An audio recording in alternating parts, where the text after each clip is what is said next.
Yeni bir bölümden herkese merhaba.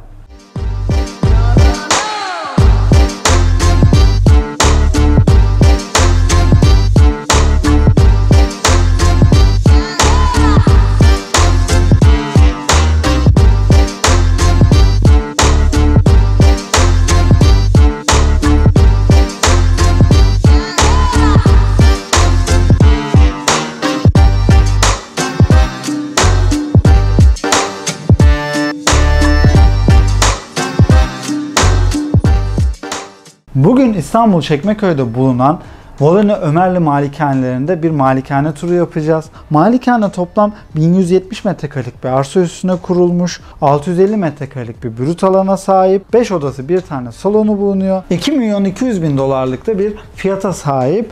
Giriş kısmına geldiğimizde ise tamamıyla evin dış cephesini aslında görüyoruz. Camların geliş şekli, yani oval geliş şekli, mermer kaplaması ile birlikte güzel bir görüntü yakalamışlar. Buradan uzunca bir yolla birlikte evinize ulaşıyorsunuz. Hemen sağ tarafta ise otoparka giriş yaptığınız kısım bulunuyor. Bu arada güzel bilgi de vermek istiyorum. Bu evin yapımında hiçbir ağaç kesilmemiş. Bana inşaat firmasının verdiği bilgi bu şekilde oldu. Ev, yani bulunan arazide bulunan ağaçlara göre inşaat yapılmış. Şimdi buradan da eve girelim. Girdiğimizde hem sağ tarafımızda hem de sol tarafımızda gömme dolaplar yerleştirilmiş. Bence bu alanın en önemli özelliği, hemen kapının üstüne bir pencere yerleştirilmiş. Hemen yanında sarkıt avizeyi de görüyoruz. Bu pencere sayesinde alan tamamıyla doğal ışık alıyor. Şimdi sağ tarafımızda bir kapı var. Burada ofisimiz bulunuyor. Yani girişe bir ofis alanı yapılmış. Sol tarafta ise mutfağın kapısı bulunuyor. Ancak ben bir farklılık yapacağım. Önce salonu sizlere göstereceğim. Tabi salona geçmeden de burada bir sağımda hemen asansör bulunuyor. Şöyle açayım içerisine. 3 katlı bir evdeyiz. O yüzden asansör hem yaşlılar hem de engelli bireyler için önemli. Sol tarafımızda ise cam trabzanlara sahip bir merdiven bulunuyor. Buradan 3. kata kadar çıkabiliyorsunuz. Salona girdiğimizde salon aslında iki parçaya ayrılmış. Hemen sol tarafında oturma takımını görüyoruz. Sağ tarafta ise bir yemek masası ve yemek alanı ayrılmış. Yemek masası toplamda 8 kişilik seçilmiş. Hemen sol tarafında ise duvar tamamıyla camlı şekilde güzel bir görüntü yakalamaya çalışmışlar. Özellikle buradaki duvara asılan şey, yani tablo yerine seçilen dekoratif eşya diyebiliriz. Gerçekten şık duruyor. Şimdi burada bahçeye çıkışlarınız var, ancak bu salonla alakalı şunu söylemek istiyorum. Salon tamamıyla pencereler yerleştirildiği için tamamıyla doğal ışık alıyor. Bu tabii ki en önemli. Yani bu evde bol bol doğal ışık ayrıntısı mimari olarak gördük. Oturma alanına geldiğimizde ise oturma alanının hemen karşısındaki duvar tamamıyla mermer kaplama olarak seçilmiş. Televizyonu ve doğalgaz şöminesini görüyoruz. Bu evde ısıtma, soğutma sistemleri klima ile yapılıyor, yerden ısıtma ile ve şömine ile yapılıyor. Ayrıca bu evle alakalı ilginç bir bilgi de vermek istiyorum. Türkiye'de çok rastlamadığımız bir bilgi bu. Bu evde herhangi bir deprem uyarı sistemi var. Herhangi bir deprem başlamadan 5-10 saniye öncesinde bunu algılıyor bu sistem ve doğalgazı, suyu, elektriği kesiyor. Bu anlamda daha güvenli hale getiriyor. Şimdi salona geri döneceğiz ama öncesinde bir bahçeye bakalım. Sonrasında salondan mutfağa geçeceğiz zaten. Birazcık ses sıkıntımız tabii burada olabilir. Ben yine şöyle mikrofonumu biraz daha üste takayım. Çünkü bu projede hala şu anda yapımda olan evler var. O yüzden tabii iş makineleri gördüğünüz gibi çalışıyor. Bahçeden bahsetmişken bahçe 1170 metrekarelik bir alan üstünde olduğunu evin söylemiştik. Gerçekten benim gözüme daha büyük gözüktü. Bilmiyorum Mehmet, sen ne düşünüyorsun ama bana daha büyük geldi 1170 metrekareden. Ferah ve boş alanı aslında gayet çok. Evet, yani iyi kullanılmış, iyi yerleştirilmiş demek ki. Çünkü baktığınız zaman dediğim gibi bol bol alana sahipsiniz. Burada da yatak odalarının bulunduğu kısım yine net bir şekilde gözüküyor. Sobeler gerçekten ilgi çekici. Şimdi sizlere daha fazla rahatsızlık vermeyelim ses olarak. Salona doğru devam edelim. Bu arada Göl İstanbul çekimimizde orada da güzel bir ev çekmiştik.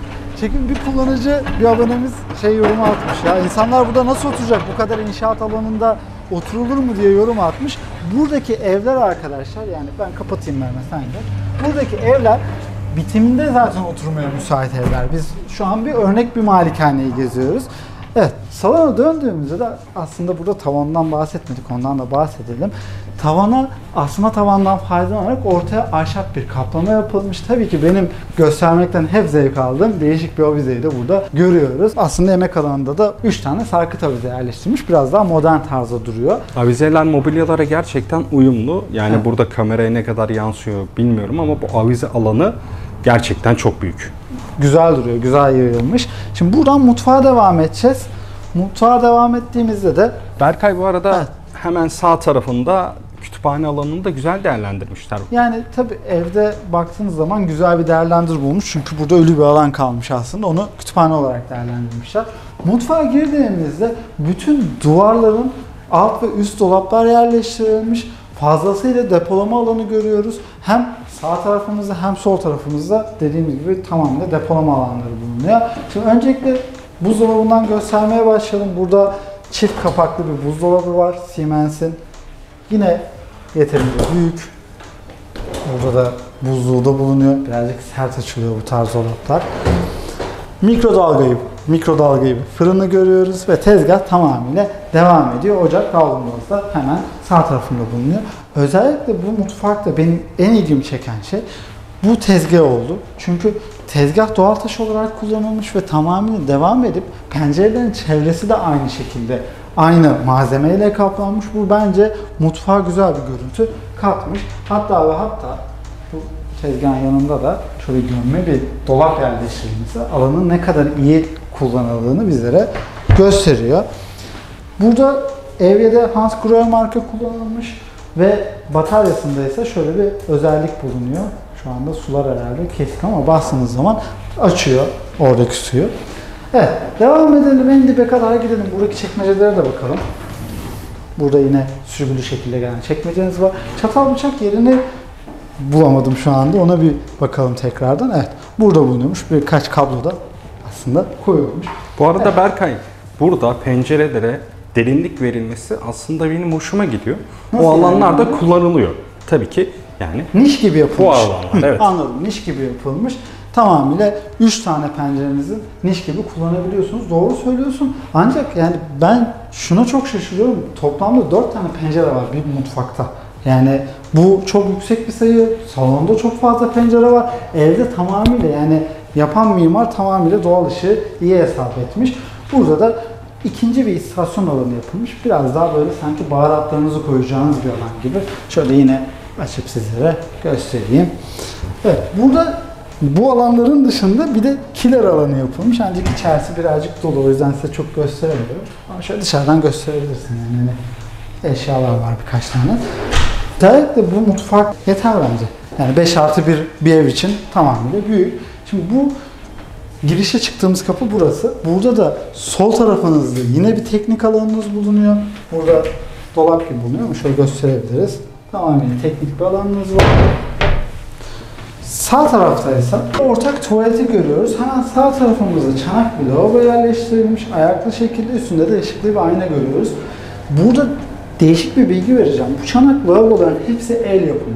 Yani inşaat firmasına aldığım bilgiye göre bir tane böyle çanak lavabo yapmak için neredeyse 10 tane mermer harcanıyormuş. Hatta hepsinin iç dokusu birbirinden ayrı. Tek tek denedim. Tek tek gerçekten ayrı hissiyatı. Yani 3-5 tanesini denediğimde ayrı hissiyatı gördüm. Çok önemli bir detay tabii ki. Yani çünkü özel bir ev alıyorsunuz. Özel şeylerde beklemek hakkınız. Burada da tuvalet var. Önemli bir detay. Tuvaletin ayrı bir kapıyla verilmesi bu alanın her zaman kullanımda kalmasını sağlıyor. Tabii bu pencere için bir jaluzi bir şey yapmak gerekiyor. Şimdi buradan yine birazcık ters açıldı. Giriş alanına dönüyoruz. Kafanızın karışmaması için hemen sol tarafta salonumuz vardı. Giriş yaptığımız kapı ise sağ tarafta bulunuyor. Şimdi buradan ofis alanına devam edelim. Ancak öncesinde ofisin tuvaletini görelim. Girdiğimizde hemen sağ tarafımızda ayaklı lavaboyu görüyoruz. Hemen üstünde de 2 tane ışıklı ayna yerleştirilmiş. Burada 2 tane lavabo kullanılmış. Çanak lavabo şeklinde. Berkay, ben şunu merak ettim. 2 tane lavabo var fakat birinde batarya yok. Neden acaba? Kullanılmamış. Diğer odalarda da böyle bir durum söz konusu. Ancak burada yerlerini görebiliyoruz. Yani kamerayla yaklaşırsan yine gösterebiliriz izleyicilerimize. Burada hemen yerleri de bulunuyor. Şimdi Hemen sol tarafında lavabo alanında walk-in duş devam ediyor. Sol tarafta ışıklı bir niş alanı yerleştirilmiş. Sağ tarafta ise el ve yağmur başlığını görüyoruz. Yine bence alan olarak da yeterli. Şimdi ofise devam edelim. Ofise devam ettiğimizde de sağ tarafımızda bir çalışma masası görüyoruz. Sol tarafta ise tek kişilik bir koltuk yerleştirilmiş. Şimdi bu kattaki turumuzu tamamladık. Sizlerle birlikte ikinci kata devam ediyoruz. İkinci katta görüşürüz.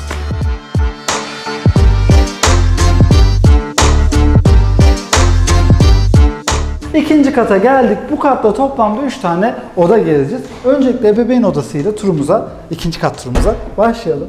Girdiğimizde karşımıza çift kişilik bir yatak çıkıyor. Bu yatağın iki yanında da komodinler yerleştirilmiş. Hatta tavandan da sarkıt avize iniyor. Tavan demişken Mehmet, şu tavandaki cam detayını da göstermeni istiyorum. Tavanın büyük bir çoğunluğu cam olarak kullanılmış. Camın çevresi de asma tavandan faydalanarak spot aydınlatmalar, gömülü aydınlatmalar yerleştirilmiş. Şimdi buradaki kapıdan giyinme odasına ve tuvalete ilerleyebiliyoruz. Oradan giyinme odasına bakalım. Giyinme odasında karşımızda aslında yarım bir ada çıkıyor. Duvarlar tamamıyla depolama alanı olarak kullanılmış. Bu arada odalarda da yani genel olarak camların fazlalığını görüyoruz. Yani giyinme odasında da iyi bir oda yapılmış. Odacık diyeceğimiz bir yer değil, direkt oda yapılmış. Camlar da bol bol kullanıldığı için doğal ışık alıyor. Şöyle birazcık bakalım istersen Mehmet, gelebilir misin bu tarafa doğru? Alanlar yeterli duruyor. Şöyle gösterelim yine çekmeceleri. Işıklandırma siyah renge çok uygun olmuş. Evet, evde zaten biraz daha koyu tonlar tercih edilmiş bence. Şimdi buradan ebeveyn banyosuna girdiğimizde ise karşımıza ayaklı bir lavabo çıkıyor. Üstünde de yine ışıklı aynaları görüyoruz. Aslında diğer odalardaki banyolarda zaten hepsi aynı tarzda yapılmış. Burada bir de walk-in duşumuz var. Şöyle yine içeriye girelim. Hemen sen de gel.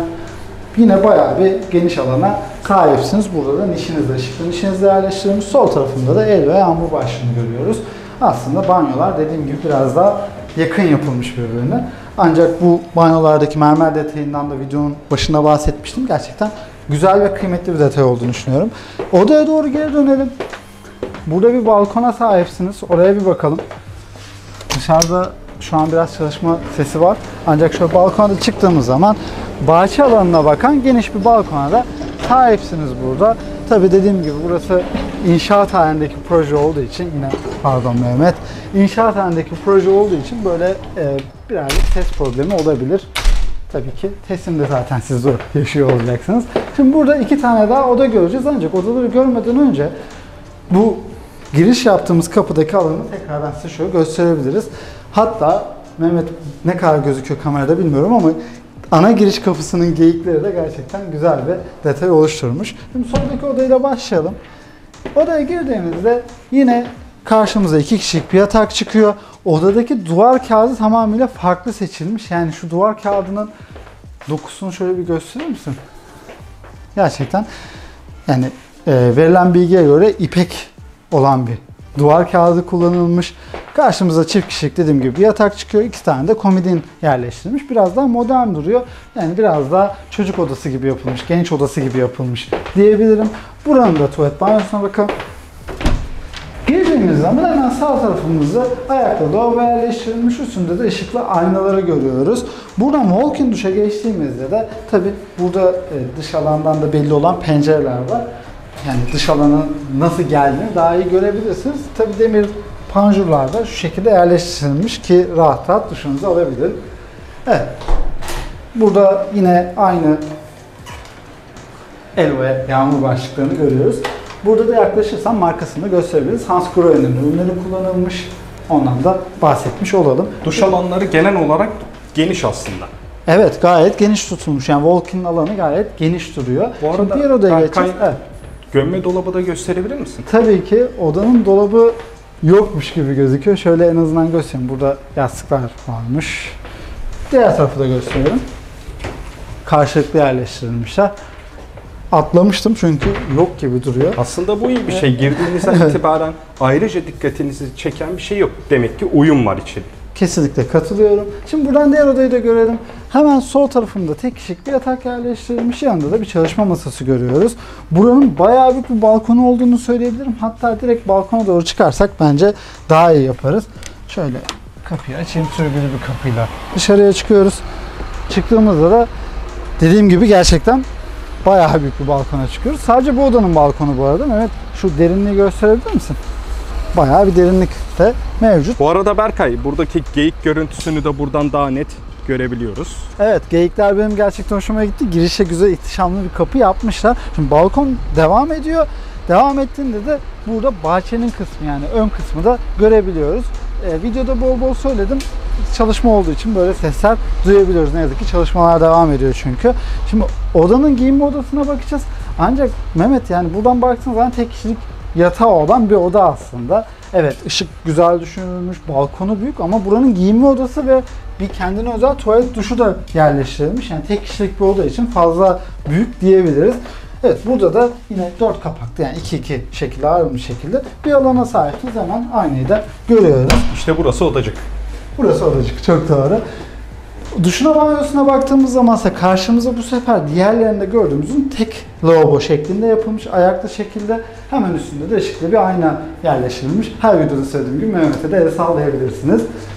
Evet, hemen sağ tarafımızda ise walk-in duşu görüyoruz. Biraz daha dar diğerlerine göre, yani baktığınız zaman bu banyo kullanım birazcık daha tek kişiye uygun yapılmış. El ve yağmur başlıkları da yerleştirilmiş. Demin de söylediğimiz gibi Hans Grohe'nin ürünleri kullanılmış. Ben yine senin üstüne geleyim. Buradan şimdi en üst kata çıkacağız. En üst katta yine bir oda ve terası göreceğiz. Yukarıda. Evet, görüşelim.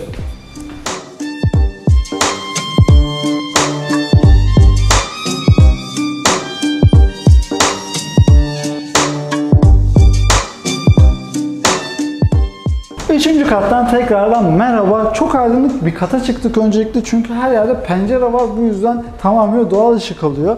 Merdivenden daha önce bahsettik tabi ama buradan bayağı net belli oluyor. Merdiven tamamıyla, yani alt kattan üst kata kadar doğal ışık alınacak şekilde yapılmış. Şimdi bu katta şöyle hemen geçeyim.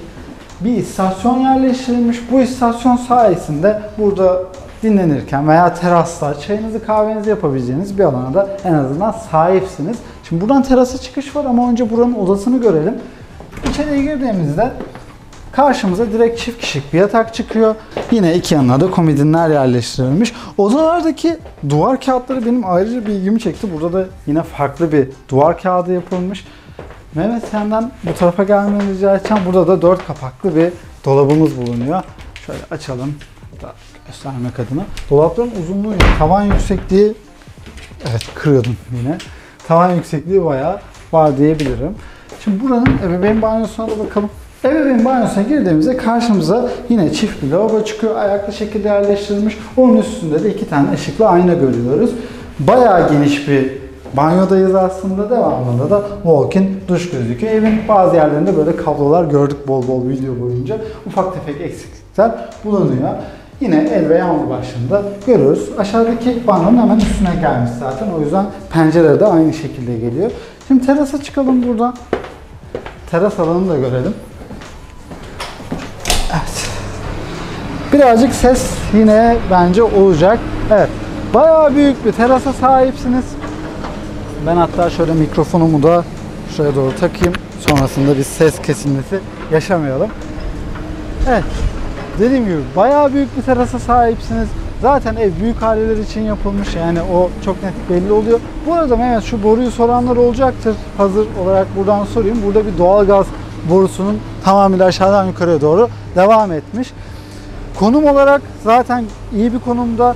Ben bu konumda bu kadar çok bu şekilde ev olduğunu bilmiyordum. Araştırınca buralara birazcık bakınca gördüm aslında. Burada başka yerleri de size göstermeye çalışacağız. Bölge olarak çünkü değişmiş aslında. Çekmeköy deyince ben daha farklı bir yer bekliyordum ama bolca villanın bulunduğu, bolca lüks yerin bulunduğu bir yere doğru evriliyor. Evet, benim söyleyeceklerim bunlar. Kanalımıza tabii ki abone olmayı, videoları beğenmeyi ve yorum yapmayı da unutmayın. Kanalımızın abone olup bildirimleri de açmanızı öneririm. Çünkü önümüzdeki günlerde kanalın geleceğiyle alakalı farklı çalışmalar da yürütüyoruz. Önümüzdeki hafta buluşmak üzere.